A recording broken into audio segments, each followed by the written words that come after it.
الرحمن الرحیم السلام علیکم اسٹوڈنٹ، آج ہم اپنا نیا چیپٹر سٹارٹ کریں گے جس کا نام ہے پرنانی۔ پرنانی کون ہوتی ہے؟ جو نانی کی ماں ہوتی ہے وہ پرنانی کہلاتی ہے۔ یہ جو ہمارا سبق ہے، اس سبق میں ایک بوڑھی عورت کی کہانی بیان کی گئی ہے، ایک بوڑھی عورت کی سوانح عمری بیان کی ہے جس نے ایک لمبی عمر پائی تھی، تقریباً 125 سال کی اس نے عمر پائی تھی، اور اس نے اپنی زندگی میں جو ہے وہ بہت سی خوشیاں بھی دیکھی اور بہت سے حادثات اور واقعات بھی دیکھے ہیں۔ مثلاً اس نے اپنی زندگی میں جو ہے وہ غدر کی جنگ دیکھی، بہادر شاہ ظفر کی قید دیکھی، اس کے علاوہ اس کے پاس کچھ پرانی یادیں تھیں جو اس کی زندگی کا اثاثہ تھیں، اور انہی کے سہارے جو تھی وہ بوڑھی عورت زندہ تھی۔ پرنانی اپنے ہی کٹمب کی نہیں، یعنی اپنے ہی خاندان کی نہیں، بلکہ سارے محلے کی پرنانی تھی، یعنی چھوٹا بڑا محلے کا جو بھی شخص تھا وہ پرنانی کو پرنانی کے نام سے ہی پکارا کرتے تھے۔ بچے تو بچے، ہر جاننے والا بوڑھا ہو یا جوان ان کو پرنانی کہتا تھا۔ زندگی کے باغ میں ان کی ہستی ایک ایسی درخت کی مانند تھی جو خزاں کے متواتر جھونکوں سے لنڈ منڈ رہ گیا ہو، یعنی ان کی زندگی جو تھی، ان کی زندگی کی رنگینیاں اور بہاریں جو تھیں وہ اب ختم ہو چکی تھیں، اور وہ ایک ایسا درخت رہ گیا تھا کہ جس پر سے تمام پھول اور پودے جو ہیں، پھول پتے جو ہیں وہ سب کے سب ختم ہو گئے ہوں، پھل پھول آنے بند ہو گئے ہوں، اور جو صرف اس انتظار میں کھڑا ہو کہ فنا کی آندھی اسے گرا دے،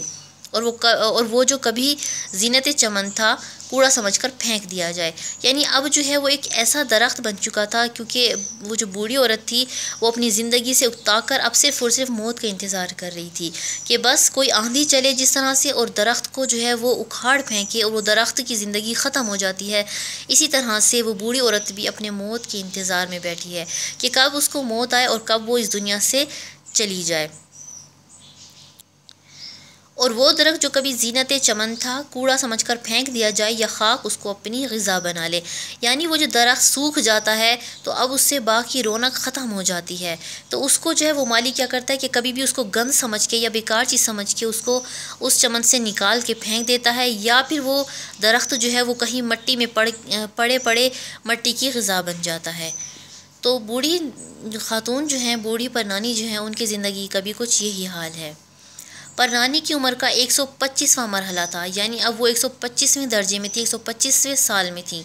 دہلی کے لال قلعے میں جوانی گزری تھی۔ بہادر شاہ مغل تاجدار انہی کی گودیوں میں پلے بڑے، جوان ہوئے، تخت پر بیٹھے اور انہی کی آنکھوں کے سامنے رنگون بھیجے گئے۔ یعنی بہادر شاہ ظفر کے بارے میں کہا جا رہا ہے کہ وہ لال قلعے میں رہا کرتے تھے، تو بوڑھی خاتون جو تھی وہ بھی وہیں پہ اس کی جوانی گزری۔ بہادر شاہ ظفر جو مغل خاندان کا آخری بادشاہ تھا، اس کو جو ہے وہ پرنانی نے اپنی گود میں کھلایا، پھر وہ اسی کے سامنے جوان ہوئے، تخت پر بیٹھے، یعنی بادشاہ بھی بنے، اور پھر انہوں نے وہ زمانہ بھی دیکھا پرنانی نے کہ جب بہادر شاہ ظفر کو جو ہے وہ انگریزوں نے قید کیا اور ان کو قیدی بنا کر رنگون شہر لے گئے تھے۔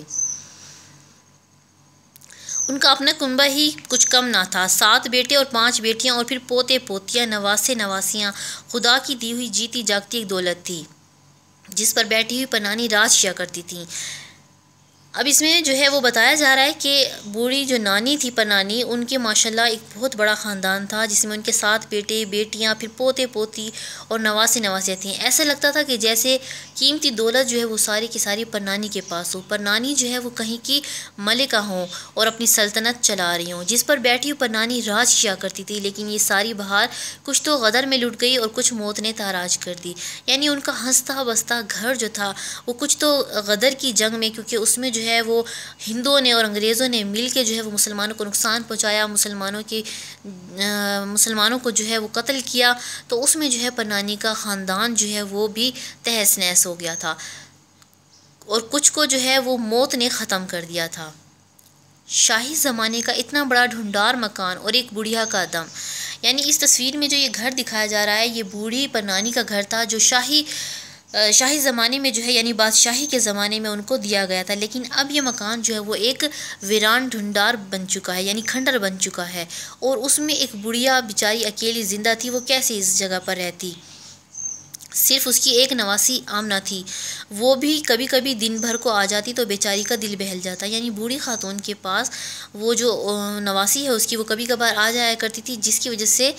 پر نانی کا دل جو ہے وہ خوش ہو جایا کرتا تھا۔ آمنہ اپنی ذات سے تو خاصی محبت کرنے والی لڑکی تھی، مگر اس کا خاوند بڑا دماغ چوٹا مر تھا۔ یعنی اس کا جو شوہر تھا وہ بہت غصے والا تھا اور بد مزاج تھا، اور بچے ایسے برے اٹھے تھے کہ خدا کی پناہ۔ یعنی اس کے بچے جو تھے، آمنہ کے بچے بہت زیادہ شرارتی تھے۔ تاہم پرنانی کو ان کے سوا تھا بھی کون؟ یعنی پرنانی ان کو اس لیے بھی برداشت کر لیتی تھی کیونکہ ان کے سوا پرنانی کا تھا بھی کوئی نہیں۔